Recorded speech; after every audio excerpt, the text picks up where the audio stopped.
ETF index mutual funds నేర్చుకుని stock మార్కెట్లో రాణించాలనుకుంటున్నారా? వెంటనే ఈ నెంబర్కి కాల్ చేయండి. నమస్తే రమ్య గారు. నమస్తే జయ. రమ్య గారు, ఇది ప్యూర్లీ మన కోసమే, అంటే ఆడవారి కోసం. పని ఒత్తిడిని తగ్గించే టెక్నిక్స్ ఏమన్నా ఉంటాయా? ఎందుకంటే ఇంటా బయట కూడా పరుగులు పెట్టాల్సిన పరిస్థితి. ఇక్కడ ఉంటాము, ఇంట్లో గురించి ఆలోచిస్తూ ఉంటాము. పిల్లలు ఏం చేస్తారు, ఎలా ఉన్నారు, నైట్కి ఏం వండాలి, రేపొద్దున బ్రేక్ఫాస్ట్ ఏంటని. అక్కడ కూర్చుంటాం, ఆఫీసులో గురించి అంటే తీసుకోవాల్సి వస్తుంది అంత స్ట్రెస్ కదండి. ఈ ఒత్తిడిని తగ్గించుకునే టెక్నిక్స్ ఏమన్నా చిన్న చిన్న టిప్స్ ఉంటే చెప్పారంటే అందరం ఫాలో అవుతాం. ప్రతి వాళ్ళకి ఓన్ టెక్నిక్ ఒకటి ఉంటుంది కదా జయ. నువ్వు చెప్పు, నువ్వేం చేస్తావు? ఒత్తిడి ఉంది అనా ఎక్కడిదక్కడ తీసుకుంటాను అమ్మగారు. పెద్దగా మనసుకు తీసేసుకోను, ఆ పని అక్కడితో కంప్లీట్ చేసుకుంటాను. ఏదైనా ఇబ్బంది వచ్చినా పెద్దగా మనసుకు తీసుకోను, సంతోషం వచ్చినా ఎక్కువ తీసుకోను. దానివల్ల నాకు ఎక్కువగా స్ట్రెస్ ఫీల్ అవును. అది నేను ఫాలో అవుతా. ఏదైనా ఒక మంచి విషయం జరిగింది, ఆహా అన్న ఎక్స్ప్రెషన్ ఉండదు. నాకే ఒక్కొక్కసారి అనిపిస్తుంది, గంతే ఇవ్వు. నేనేంటి ఎక్కువ ఆలోచించట్లేదా, అందరిలాగా నేను లేనా ఏంటి, ఎందుకు స్పందించట్లేదేంటి, స్పందించలేకపోతున్నా. స్పందించను ఎక్కువగా, నా నేచర్ అది. దానివల్ల ఎక్కువగా ఇబ్బంది అనిపించదు. ఎక్కువగా పెట్టుకుంటాం కదా, ప్రతిదీ మనసుకు తీసుకోవటము, అనవసరమైన కాంప్లికేషన్స్కి. మీతో నేను ఎన్నిసార్లు మాట్లాడతా, షూట్ ఉందంటే మీకు ఫోన్ చేస్తా లేకపోతే చేయవు కదా. కదా, అట్లాగే అందరితో అలానే ఉంటా. అందుకని ఇష్యూస్ తక్కువ నాకు. సో ఇది ఒక పాయింట్. ఇది పని ఒత్తిడి అంటారా? నాకు కొంచెం మేనేజ్ చేయడానికి అన్నీ ఉన్నాయి కదా రమ్మగారు, దానివల్ల నాకు ఒత్తిడి కూడా ఎక్కువ తీసుకోవట్లేదు. నేను ఉండట్లా నాకైతే. నేనేం చేస్తాను అడగాలిగా నువ్వు నన్ను. అడుగుతాను రమ్మగారు, నేను అడుగుతా, అప్పుడే చెప్పండి. రమ్మగారు మీరేం చేస్తారు? హాయిగా టీవీ చూస్తా జయ. నేను ఎప్పుడు చెప్తారు, నేను ఎప్పుడు చెప్తా కదా. అది మీరు స్ట్రెస్ కోసం చూస్తారా? అవునండి, స్ట్రెస్ రిలీవ్ అవటానికి చూస్తాను. నేనేం సీరియల్స్ చూడను, అస్సలు చూడరు. సినిమాలు చూస్తా. డాక్టర్ గారు చూసేటప్పుడు ఆయనతో పాటు చూస్తాను.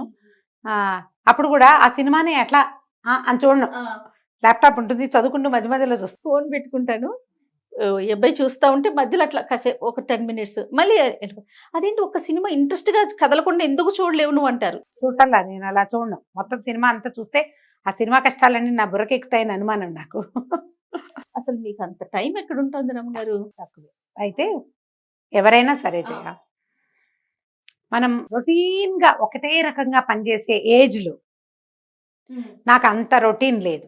ఒక ఏజ్ ఉంటుంది, అది ఎప్పుడు జనరల్గా అందరికి ఎప్పుడు ఉంటుంది, పిల్లలు చిన్నతనం నుంచి వాళ్ళు కాలేజీలకు వెళ్ళేదాకా ఒకటే రొటీన్ ఉంటుంది. పొద్దున రోజు బాక్సులు చేయటం, వాళ్ళ బాక్సు, మన బాక్సు, మగవాళ్ళ బాక్సు, పెద్దవాళ్ళు ఉంటే వాళ్ళ సంగతి చేయటం, పరిగెత్తటం, మళ్ళీ రావటం, మళ్ళీ ఇవన్నీ చేయటం, పిల్లల చదువులు, వాళ్ళ ట్యూషన్లు, వాళ్ళ క్లాసులు, వాళ్ళ వ్యవహారం. అమ్మయ్య దేవుడా రాత్రి 11కో 11:30కో పడుకోవటం, మళ్ళీ పొద్దున్నే 5 అయిపోయింది, లే మళ్ళీ మళ్ళీ ఉరుకు పరుగు.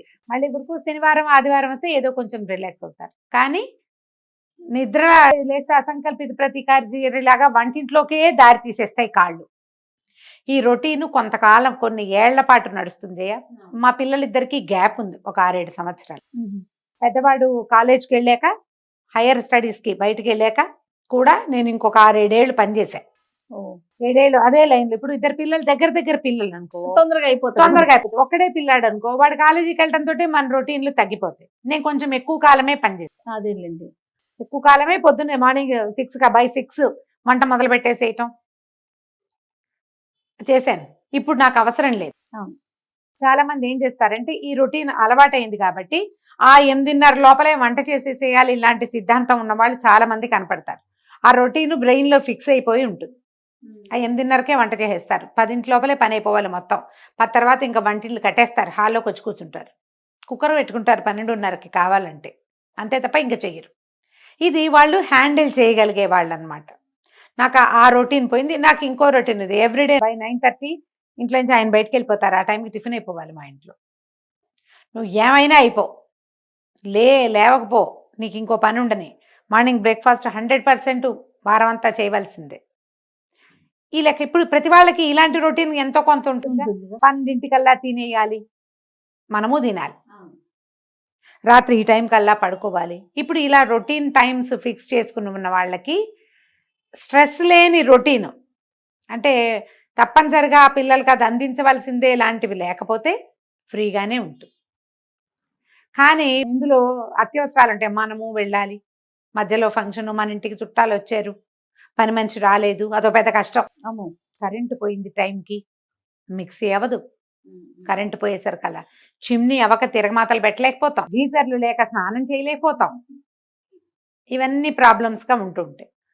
ఇవన్నీ కూడా సహజంగా ప్రతి వాళ్ళు హ్యాండిల్ చేస్తారు, చేసేయగలుగుతారు జయ.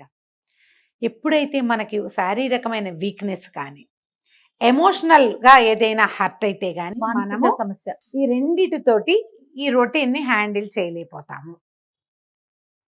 ఇప్పుడు మరణాలు, ప్రమాదాలు, అనారోగ్యాలు లాంటి ఎమోషన్స్ అనుకో, వాటిని వదిలేయటమే. అలా కాకుండా మన ఇద్దరం పోటాడుకోవటం, ఎదురింటి వాళ్ళతో తగాదా, వాకింగ్లో ఎవరితో కుక్క మనం వెంట పడ్డం, లేదా కుక్క కాళ్ళ కడ్డంబడి మనం పడ్డం, అక్కడ గొడవ. ఇలాంటి ఎమోషన్స్ అనుకో, తగాదాల వల్ల, పిల్లలు కొట్లాటల వల్ల, ఏదైనా వస్తువు కనపడిపోవటం వల్ల, వాళ్ళు మనమే అవతల వాడు స్పౌజే కదా గొడవలు వచ్చేది, వాళ్ళు ఏదో తిరగబడి పోటాడడం, తూతూ మేమే అనుకోవటం, పని చేత పట్టది. ఇవన్నీ కష్టాలు అందరికీ ఉంటాయి కదా, అన్ని చోట్ల ఉండేవి. మనం ఏ రోజు ఎట్లా హ్యాండిల్ చేస్తే అట్లా హ్యాండిల్ అవుతూ ఉంటాయి అవి. దీంట్లోంచి ఈ రొటీన్లోంచి రిలాక్స్ అవ్వటం ఎట్లా, అది మనకు వచ్చింది కదా. చెప్తా నేనేం చేస్తున్నానో కూడా చెప్పాలి. ఇప్పుడు ఒక పాయింట్ చెప్పారు, టీవీ. నేనైతే నాకేం చాలా విసుగ్గా ఉంది, పని చేత పట్టట్లేదు, పడే ఒక గంట సేపు ఏదైనా చూద్దాం అని ఏదో చూస్తా. దీంట్లో నేను ఎక్కువగా చూసేవి షార్ట్ ఫిల్మ్స్, చిన్న చిన్న ఇవి ఉంటాయి, ఫిల్టర్ కాపీ అలాంటివి కొన్ని బాగుంటాయి, గర్లీ అప్ప అలాంటి చిట్టివి 10 నిమిషాలు 8 నిమిషాలు అయిపోతుంది. పెద్ద పెద్ద సినిమాలు అవి నా వల్ల కాదు. అవేవో చూసి మార్చేసి ఒక 5-6 చూసి చాలు ఇవాళకని లేచేస్తాను. మళ్ళీ రొటీన్లోకి వెళ్ళిపోతారా? మళ్ళీ రొటీన్లోకి వెళ్ళిపోతాను, రిలాక్స్ అయిపోతాను. నేర్చుకున్నాను నేను అది, మరి నాకు తప్పట్లేదు, రిలాక్స్ అవ్వక తప్పదు. మళ్ళీ 1 గంట అయ్యేసరికి భోజనం వేళ అయిపోతుంది కదా. 12-12:15 కల్లా లేచేస్తా టీవీ దగ్గర నుంచి. అప్పుడు గబగబా వంట చేసేసుకుంటాం. నేను ఇంట్లో ఉన్న రోజున, బయటకు వచ్చే రోజున స్ట్రెస్ ఫీల్ అవ్వడానికి సమయమే లేదు మనకి. అదే కదా కదా, మీరేం చేయాలి రమ్మగారు? మీరు ఇప్పుడు ఇల్లు ఆఫీసు, ఇంట్లో ఉన్నప్పుడు వేరు, ఇప్పుడు ఆఫీస్ కూడా ఉంది కాబట్టి, ఇక్కడ ఏదైనా మనం పనిని మీరు బ్యాలెన్స్ చేయలేక అబ్బా విసుగు వచ్చేస్తుంది అట్లా ఎప్పుడన్నా అనిపిస్తుందా? నాకా అనిపిస్తుంది కదా. మీరే ఇంట్రెస్టెడ్ గా ఉంటారు కదా, ఎప్పుడు చేద్దాం అంటారు నన్ను. యాక్చువల్గా అయితే నాకు ఈ పని బోర్ కాదు, ఇష్టం. ఎందుకంటే నేను ప్రతిసారి కొత్తది చేస్తానమ్మా. పైగా నేను ఏం చూపించాలి అనేది ఏం లేదు కదా, నేను చదువుకుంటాను, నువ్వు ఏ సబ్జెక్ట్ అడిగినా నేను మాట్లాడతాను. 100%. ఇప్పుడు ఇది మాట్లాడుతున్నావు, దీనికి ఏం ప్రిపరేషన్ ఇచ్చామా? అసలు లేదు, కొత్త కొత్త ఆలోచనలు ఇప్పుడే వస్తున్నాయి నాకు. ఇది నేను ప్రిపేర్ అయింది కాదు కదా, కొత్తగా లేదు జీవితం. ఒక స్టోరీ తప్ప ఏది ప్రిపరేషన్ లేదు, మనకి అవసరం లేదు. కాబట్టి నాకు అట్లా అనిపించదు, అబ్బా నేను అనవసరంగా ఇది పెట్టుకున్నాను, స్ట్రెస్ అవుతోంది, ఈ రోజు వద్దు, లేకపోతే ఇక్కడే ఉందాం, మళ్ళీ ఇంట్లో మళ్ళీ వెళ్ళి పని చేసుకోవాలి, అట్లా ఏం అనిపించదు కదా మీకు? ఇది అనిపించదు, అదే అనిపించదు నాకు. నేను రెండు చేయగలుగుతాను. ఎందువల్ల రమ్మగారు? ఇష్టం వల్ల వస్తుంది అది. అంతే అనుకోవాలి జయ. మనం చెయ్యగలిగే పని అనుకో ఒకటి, మనకి ఆసక్తి ఉన్న పని. అండ్ ఇక్కడ నాకు టార్గెట్ లేదు కదా జయ, చాలా ముఖ్యమైనది. నన్ను తోలేవాళ్ళు లేరు. మనకి ఎప్పుడు ఒక పని విసుగు పుడుతుంది జయ, నీకు నచ్చదు, చేయలేవు, కానీ నువ్వు చేసి తీరాలి. నీ పని మీద ఇంకొకళ్ళ నిగరాన్ని ఉంటుంది, వేరే వాళ్ళ అదుపు ఉన్నప్పుడు ఎక్కువ విసుగొస్తుంది. నీకు టార్గెట్స్ ఉంటాయి ఆఫీసుల్లో, నీకు తెలుసు కదా. అవును, నాకు తెలీదు, నాకు టార్గెట్ లేదు. టార్గెట్ ఉండేసరికల్లా స్ట్రెస్ ఆటోమేటిక్గా డెవలప్ అయిపోతుంది. ఆటోమేటిక్గా డెవలప్ అవుతుంది. నువ్వు 11కే వచ్చేయాలి అంటే నాకు ఇంట్లో విసుగు పుడుతుంది, పరిగెత్తలేక. ఓసారి ఇక్కడికి వచ్చాక ఇంకేం లేదు అని మామూలే. ఎప్పుడైనా విసుగ్గా వస్తానా జయ? నేను ఏ రోజు చూడలేదండి. నేను విసుగ్గా రాను. లోపలికి వచ్చాక అంటే కెమెరా ముందు చెప్పొచ్చు చెప్పకూడదు, బాగోలేదంటారు హెల్త్, అయినా సరే రేపు చేసేద్దాం జయ అంటారు. ఎందుకు రమ్మగారు ఒక రోజు రెస్ట్ తీసుకోవచ్చు అంటారు. నేనే ఎప్పటికైనా మనం చేయాల్సిందేగా, ఆ థాట్ నాకు భలే ఇంట్లో అయినా పడుకునేది. అదే అక్కడ ఖాళీగా కూర్చుని టీవీ చూడడం తప్పిస్తే చేసేది ఏమి ఉండదు కదా. మీరు ప్రధానమైంది ఇష్టపడి చెయ్యాలి. ఒకటి టార్గెట్ ఉండేసరికి నీకు ప్రెషర్ ఉంటుంది, కానీ టార్గెట్ లేని ఉద్యోగాలు ఎవరికి దొరుకుతాయమ్మా? చాలా కష్టం, చాలా కష్టం. ప్రతి వాళ్ళకి ఎక్కువ భాగం టార్గెట్సే ఉంటాయి. టార్గెట్స్ ని వేసి ఎవరైనా మనని పుష్ చేస్తుంటే మనకి నొప్పి వస్తుంది. మనమే వెళ్తే అది ఈ పాయింటే చెప్తున్నా. మనమే వెళ్ళాలి. ఉండటం ఒక ఎత్తు, దాన్ని పుష్ చేయటం ఒక ఎత్తు, ఆ టార్గెట్ వైపు మనమే వెళ్ళటం వేరు. నేనే వెళ్తా ఆ టార్గెట్, అందుకే నీకు స్ట్రెస్ లేదు. లేదు నాకు ఏ టార్గెట్ లేదు కాబట్టి నాకు స్ట్రెస్ లేదు. నేను ఎలా దీన్ని పెంచాలి అవన్నీ నా ప్రయత్నం కాదు. అవును. నేను చాలా హ్యాపీగా ఉండటానికి ఇది ఒక పెద్ద కారణం. మీరు రిలాక్స్ అవ్వటం ప్రాక్టీస్ చేయండి. ఎవరైనా టార్గెట్ ఉన్నా లేకున్నా ఏమైనా. ఏదైనా సరే ఒక్కసారి ఆడపిల్లలు ఉద్యోగంలో ప్రవేశించి దాంతో పాటుగా పర్సనల్ లైఫ్ పెళ్ళిళ్ళు చేసుకుని మళ్ళీ గోయింగ్ టు ఫ్యామిలీ వే పిల్లల్ని కనడానికి వెళ్తున్నప్పుడు ఓన్ రిలాక్సేషన్ మెథడ్స్ ప్రతి వాళ్ళకి ఉండాలి. ఎట్లా అండి? అందులో ఏదైనా తినచ్చు, ఏదైనా తాగొచ్చు, బయటికి కాసేపు నడిచి రావచ్చు, ఎక్సర్సైజ్ చేయొచ్చు, డాన్స్ చేయొచ్చు, పాటలు పాడుకోవచ్చు, బొమ్మలు వేసుకోవచ్చు, ఏదైనా కుట్టచ్చు, మీరే చక్కగా అలంకారం చేసుకోవచ్చు, చక్కగా తయారవ్వచ్చు, రిలాక్సేషన్, బాడీ మసాజ్ సొంతంగా చేసుకోవచ్చు, ప్యాడిక్యూర్ పెడిక్యూర్ మెనిక్యూర్ లాంటివి చేయించుకోవచ్చు, ఏదైనా సినిమా చూడొచ్చు, ఎవరైనా ఫ్రెండ్స్తో కాసేపు కబుర్లు చెప్పుకోవచ్చు, కజిన్స్తో కబుర్లు చెప్పచ్చు. చాలా పని హడావిడిగా ఉంది. 5 నిమిషాలు టైం దొరికితే ఫ్రెష్ కప్పు కాఫీ మీకోసమే మనమే ఒక కప్పు ఇట్లా ఇట్లా తిరగొట్టుకుని హాయిగా తాగండి. నేను చేస్తాను జయాది. నేను మామూలుగా రోజువారీ 2వ కాఫీ లేదు, ఎప్పుడో మానేశాను. అవునంటారు. చాలా విసుగ్గా ఉంటే నేను మామూలుగా పౌడర్ కాఫీ తాగను. ఇప్పుడు నా రహస్యం చెప్పేస్తున్నాను నీకు. చెప్పండి. ఎప్పుడు ఫిల్టర్ కాఫీయే జయ. మామూలుగా మాది పౌడర్ కాఫీ అసలు మా ఇంట్లో కలపం, మేము తాగం. కానీ నాకు చాలా విసుగ్గా ఉండి ఏం చేయాలో తోచదు, ఏమి చేయబుద్ధి కావట్లేదు, నేను నెస్కేఫే తీస్తా. ఎవ్వరు లేరు, మనమే ఒక కప్పు కాఫీ బాగా చేసి మంచి నురుగు తెప్పించి కూర్చొని తాగి ఆ వారడి అన్నం పోతుంది. నాకు పాలు ఎక్కువ కదా, స్థిమితంగా కూర్చుంటే అయిపోతుంది. సొంతానికి ఒక రిలాక్సేషన్ మెథడ్ని అలవర్చుకోండి. ఇది కాలేజ్ గోయింగ్ గర్ల్స్ వయసు నుంచి నేర్చుకోండి మీరు. ఎందుకంటే ఇవాళ మీరు కాలేజ్ గోయింగే, మీ పిల్లలకి ఇది అలవాటు చేయండి. రేపొద్దున ఇదే గోయింగ్ ఉండదు, ఆఫీస్ గోయర్స్ గా మారుతారు. కాలేజ్ గోయింగ్ లో ఉండే స్ట్రెస్ ఒకటైతే, ఒక లెవెల్ అయితే కేవలం చదివే స్ట్రెస్, మీకు ఇల్లు వాకిలి లేదు, అంత అమ్మ పడుతుంది. వన్స్ మీరు ఆఫీస్ గోయర్స్ గా అయ్యారంటే టార్గెట్ ఉంటుంది, ఇల్లు కొంతే ఉంటుంది. మీ పెళ్ళిళ్ళయి ఆఫీసు పెళ్ళి అనగానే మీరు ఎన్ని సమర్థించాలి? ఇల్లు, హస్బెండ్, మన సాటిస్ఫాక్షన్తో పాటు అవతల వాడి సాటిస్ఫాక్షన్, ఇన్లాస్, వాళ్ళ కుటుంబానికి ఒక ప్రత్యేక సమాజం, వాళ్ళవేవో పద్ధతులు, వాళ్ళ చుట్టాల్లో కలపటాలు, వాళ్ళకే ఇంపార్టెంట్గా ఉన్నారు, మనం ఇంపార్టెంట్గా లేవని అప్పుడప్పుడు మనకు కనపడుతుంటుంది. దానంతా హ్యాండిల్ చేయొద్దు. మీ ఇంట్లో మీరు ఎంత ఇంపార్టెంట్లో వాళ్ళ ఇంట్లో కూడా మీరు అంతే ఇంపార్టెంట్గా అవ్వటానికి ఒక టైము పడుతుంది, బాగా సమయం. సినిమాటిక్గా మీరు వెళ్ళిన 2వ రోజు నుంచి మీ ఇంటికి పెత్తనం అప్పచెప్పి, మీ చేతికి పెత్తనాలు అప్పచెప్పి, తాళాలు ఇచ్చేసి అంతా జీ హుజూర్ అని చచ్చినా అనరు, జరగదు. పిల్లలు పుట్టాక కూడా టైం తీసుకుంటుంది. ఇన్లాస్ పెద్దవాళ్ళు సమర్థులైన అత్తగారులు ఉంటే వాళ్ళు అసలు రానివ్వరు మీ చేతిలోకి. మీరు హ్యాండిల్ చేయగలిగేది హస్బెండ్నే. మీరు అక్కడేదో వాళ్ళు సరిగా ఇవ్వటం లేదని వీడిని పోక్ చేస్తుంటే ఈ అబ్బాయి దగ్గర రావాల్సిన ఇంపార్టెన్స్, వాడి దగ్గర జరిగే గోము ముద్దు కూడా పోగొట్టుకుంటాం మనం. ఆ మాత్రం ముచ్చట కూడా పోతుంది. ఇది ఎంతసేపు నచ్చబెడుతుందిరా దేవుడా అంటాడు. రమ్మగారు, ఇవాళ రేపు ఇంకా ఇన్లాస్ కిందే ఉండే కోడళ్ళు ఉన్నారమ్మా, ఎందుకు లేరు? 100% ఉన్నారు.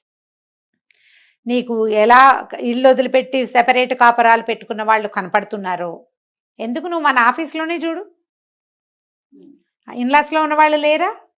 ఉన్నారు కదా. ఆలోచించండి. తగ్గిందేమో అని అనిపిస్తుంది. తక్కువ అయినా కానీ పోలేదు. వేరే ఊళ్ళలో వేరే దేశాల్లో ఉండి కూడా అత్తగారుల కోడళ్ళని కంట్రోల్ చేస్తూనే ఉన్నారు ఇప్పటిదాకా. ఇక్కడి నుంచి చేస్తారు, పోగొట్టుకుంటాం. అందుకని సొంతంగా రిలాక్స్ అవ్వటం ఎట్లా? దీంట్లో రోడ్ల మీద నడిచేయటము తిరిగేయటము అని పెద్దగా పెట్టుకోకండి. మాట వరుసకు చెప్పా, కాస్త ఎక్కడికైనా గాల్లోకి నడిచి వెళ్ళటం, ఓ మార్నింగ్ వాక్, ఒక ఎక్సర్సైజ్, సొంతంగా ఓన్ టైం అనేది పెట్టుకోండి. ఇది అలవర్చుకోండి. ఇది మనం ఉద్యోగాల్లో చేరినప్పటి నుంచి స్టార్ట్ చేస్తే, దీంట్లో ఎవరితోటో ర్యాండమ్ పీపుల్తో చాట్ చేయటం చేయబోకండి. ఇది మీ వైవాహిక జీవితాన్ని చిక్కుల్లోకి నెట్టచ్చు. పర్సనల్ స్పేస్ అంటే ఎవరితోటో పర్సనల్ థింగ్ చచ్చినా కాదు. ఎగ్జాక్ట్లీ రమ్మగారు, అస్సలు కాదు. ఆ ర్యాండమ్ పీపుల్ మీ క్లోజ్ ఫ్రెండ్స్ని ఉంచుకోండి. ఫ్రెండ్స్తో కబుర్లు చెప్పుకోండి, గపాలు కొట్టండి, కాసేపు గాసిపింగ్ చేయండి, గర్ల్ గాసిపింగ్, ఓకే. కానీ బయట వాళ్ళతోటి మాత్రం కాదు. ఈ రోజున ఈ చాలా రకాల మానసిక సమస్యలకి, ఈ డివోర్స్కి, హస్బెండ్స్ తోటి ఎంతసేపు గొడవలు రావడానికి కారణము ఈ ర్యాండమ్ పీపుల్ తోటి మాటలు. ఆ పని మాత్రం చెయ్యదు. స్ట్రెస్ ని అక్కడ తగ్గించుకోవద్దు. అక్కడ ఎవరితోటో మాట్లాడి అమ్మాయి అదేదో ఎక్సైట్మెంట్, డెఫినెట్ గా ఎక్సైట్మెంట్ కలిగిస్తుంది జయ. నేను చెప్తున్నా మాట నిజంగా. వాళ్ళు ఎవరితోటో మాట్లాడుతుంటే మనకి ఈ గొడవలు ఏముండవు, వాళ్ళకి మనకి లావాదేవీలు ఉండవు, ఏవో పిచ్చి కబుర్లు. చివరికి అది ఫ్లర్టింగ్ లోకి, తర్వాత ఇంకా దేంట్లోకో దింపుతుంది. అవునండి. అందులోకి దిక్కండి. వాటిలలో కలదు క్లాస్మేట్స్, ఫ్రెండ్స్, కలీగ్స్, కజిన్స్, చుట్టుపక్కల మన కొలోనియల్ కజిన్స్, చుట్టుపక్కల ఇళ్లలో ఫ్రెండ్స్, చిన్నప్పటి ఫ్రెండ్స్ ఉంటే అందరినీ హలో హలో అంటూ ఉండండి. ఎవరితోటైనా మాట్లాడండి. తర్వాత ఇంకోటి చెప్తా, ఏ పని ఎక్కువ అనిపిస్తుందో దాన్ని చేసి పారేయండి. నేను చేస్తా జయాది కూడా. బట్టలు మొత్తం తీసేసి సర్దుతాను. ఇది వరకు ఎవరో ఒక మనిషి దొరికేవాళ్ళు, ఇప్పుడు మనుషులు లేరు. నేను ఏదో ఒక నా వీడియో ఒకటి పెట్టుకుని ఆ కథ నడుస్తూ ఉంటుంది, నేను బట్టలు సర్దేస్తాను. నా స్ట్రెస్ మేనేజ్ అవుతుంది దీన్ని. మీకు మీరేనండి. మరేం చేస్తాం? ఏదో కథ వింటాను. ఎవరివైనా వినడానికి అంత ఓపిక లేదమ్మా నాకు ఇప్పుడు. బాగుంది రమ్మగారు. నిజంగా నేను చేస్తున్నా ఆ పని. నీది నువ్వే ఎందుకు వింటున్నావని అడుగుతున్నారు మా వాళ్ళు. అడుగుతున్నారా? అడుగుతారు. నేను చెప్పిన కథే నేను వింటాను. కొన్నిటికి నాకే నవ్వొస్తూ ఉంటుంది. నిన్నే విన్నాను. బ్రహ్మాండమైన కథ, నలదమయంతుల కథ ఎంత బాగుంటుంది. సూపర్. భలే కథ కదా. అండి. ఊర్వశి పురూరవ సంవాద మీరు సూపర్. అప్పుడు మంచి మంచి కథలు చెప్పేవారు ఏంటి రమ్మగారు. ఇప్పుడు చెప్పట్లేదా? అసలు ఎంత మంచి మంచి కథలండి. అబ్బా అబ్బా. మేము ఇప్పుడు కూడా మంచి కథలే చెప్తున్నాం, మీరు గుర్తుపెట్టుకోవట్లేదు బాగా. నలదమి అంటే అసలు అద్భుతం. సూపర్ కథ కదా. అలాంటిది ఏదైనా ఒక సిరీస్ పెట్టుకుంటే దాని దారిని అది కథ నడుస్తూ ఉంటుంది. నా దారిని నేను పనిచేస్తాను. సినిమా పాటలు అట్లా పెట్టుకోరు రమ్మగారు. డివోషనల్ సాంగ్స్ తక్కువే జయ, తక్కువే. నేను వీడియోలు చూసేటప్పుడు పెట్టుకుంటా హరికథలు. ఇప్పుడు ఒక హరికథ వింటున్నా సింహాచల శాస్త్రి గారిది. నిజంగా ఎంత బాగుందంటే జయ, గూస్ బంప్స్ వచ్చినవి అలాగే ఉన్నాయి. శంకర్ విజయం వింటుంటే అసలు గూస్ బంప్స్ పోలేదు. నిజంగా అంత బాగుంది. అంత బాగుంది. హిమాచల్ శాస్త్రి గారు సూపర్. అది ఏదో ఒకటి రిలాక్స్. మీరు ప్రతి వాళ్ళకి ఇప్పుడు మీరు ఇద్దరు ముగ్గురు కామన్ గా రిలాక్స్ అవుదామన్న పాయింట్ పెట్టుకోవద్దమ్మా. మనది మనమే. వాళ్ళు కూడా మనలాంటి వాళ్ళు అయితే ఓకే, వేరే కదా. అది కాకపోతే ఇప్పుడు ఫ్రెండ్స్ బజార్లో వెళ్తారు, విండో షాపింగ్ చేయండి, కొనేసుకుంటారు. చాలా మంది ఏంటంటే alcoholic గా అయిపోతారు. ఏవో కొనుక్కుంటూ రిలాక్స్ అవుతారు. చూస్తూ రిలాక్స్ అవ్వండి. ఏదైనా చిన్న ట్రిప్కి వెళ్ళరండి. ఓ పూట ఒక దేవాలయానికి వెళ్ళండి, కొత్తగా తెలియని దేవాలయం, ఎక్కడో దూరం, పొద్దునండి సాయంత్రం వచ్చేది, అలా వెళ్ళరండి. స్ట్రెస్ మేనేజ్ అవుతుంది. ఒత్తిడిని తగ్గించుకోవడానికి సార్వజనీన ఐడియా తిండి తాగుడు. అవేవో తాగడం కాదు, కాస్త వేడివేడి టీ, కొంచెం గ్రీన్ టీ, మంచి కాఫీ, బాదం పాలు మహా బాగుంటుంది జయ. బాదం పాలు తాగినా స్ట్రెస్ రిలీవ్ అవుతుంది. వేడి వేడి బాదం పాలు తాగండి చక్కగా. ఏ వాసిరెడ్డికో అదేమిటి ఇంకోటి ఉంది మనకి అభిరుచి, వాళ్ళ దగ్గర హాట్ బాదం మిల్క్ ఇస్తారు, హ్యాపీగా తాగండి.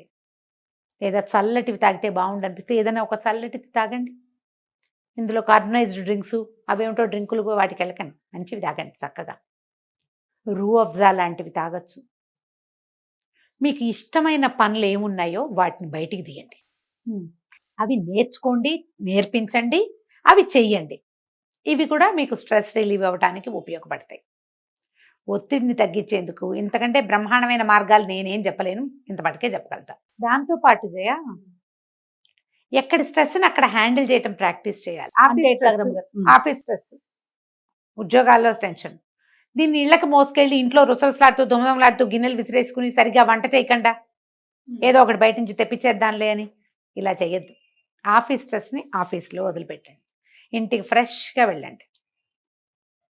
ఇంట్లో స్ట్రెస్, ఇంట్లో ఏవో గొడవలు ఉంటాయి, అవి తెచ్చి ఆఫీస్కి తెచ్చి ఆఫీస్లో దుమదమలాడుతూ సబార్డినేట్స్ని తిట్టేస్తూ, ఎవడైనా ఒకడు ఉంటాడు వాడిని కూడా తెగదిట్టిపోసి ఎవరు దొరుకుతారా అని చూసి, ఈ పద్ధతి మార్చేసుకోండి. మీరు ఒక్కసారి ఈ కంపార్ట్మెంటలిజం ప్రాక్టీస్ చేశారంటే అత్తగారి స్ట్రెస్ని మొగుడు మీద పిల్లల మీద చూపిస్తారు. వస్తుంది ఎంతో కొంత, నేను ఒప్పుకుంటా, కానీ క్యారీ చెయ్యొద్దు, లాగి జీలపాకంలాగా సాగదీకండి. ఇప్పుడు దాంతో ఏమవుతుంది తెలుసా, హస్బెండ్తో రిలేషన్ పాడైపోతుంది. చాలా విడాకులకి 50% ఇన్లాస్ తోటి వచ్చే గొడవలే కారణాలుగా ఉంటాయి. వీళ్ళిద్దరూ వైఫ్ అండ్ హస్బెండ్ గా బాగానే ఉంటారు. అది తెచ్చి వీళ్ళ మీదకి తోయటం వల్లే వస్తుంది. ఆవిడ మాట్లాడిన మాటకి మీ అమ్మ మాటకి నువ్వే సమాధానం చెప్పాలని మొగుళ్ళని నిలదీస్తారు. అతనేం చేయలేడు. నువ్వెట్లా మీ అమ్మని చెప్పలేవో మీ అమ్మకి, అతను కూడా అంతే. మన రిలేషన్ పాడవుతోంది, మన పిల్లలు చెడతారు అనే ఇంగితం ఉండదు. వాళ్ళ అమ్మ అలా బిహేవ్ చేసింది కాబట్టి ఇతనితో మూడంకేసుకుని పడుకుంటారు. సరే, అతన్ని ఏదో స్ట్రెస్ చేస్తున్నావు, మరి నీకున్న స్ట్రెస్, దీనివల్ల స్ట్రెయిన్ అయిపోయే నీ రిలేషన్, ఇవి ఆలోచించాలిగా. ఈ కంపార్ట్మెంటలిజంని తెలుసుకోండి. పాత నావెల్స్ కొన్ని ఉన్నాయి జయ. అత్తగారితో గొడవ ఉన్న భార్యాభర్తలు చాలా బాగున్న కథలు 1-2 చెప్దాం. మీ ఫ్రెండ్స్లో, మీ చుట్టాల్లో అత్తగారులతో గొడవలున్న, భర్తలతోటి పిల్లలతోటి బాగా కలిసి ఉన్న వాళ్ళు ఎవరినైనా ఉంటే ఆదర్శ నారి వాళ్ళని దృష్టిలో పెట్టుకోండి. వాళ్ళు చేస్తున్నారు, నేను ఎందుకు చేయలేకపోతున్నాను, నేను ఎందుకు గొడవలు పడుతున్నాను అని ఆలోచించండి. మీకు తెలుస్తుంది సులువు దారి. అంతే కదా, ఆలోచించండి, ఎక్కడిదక్కడ హ్యాండిల్ చేయగలగాలి. చేయాలి. నమస్తే గారు. నమస్తే.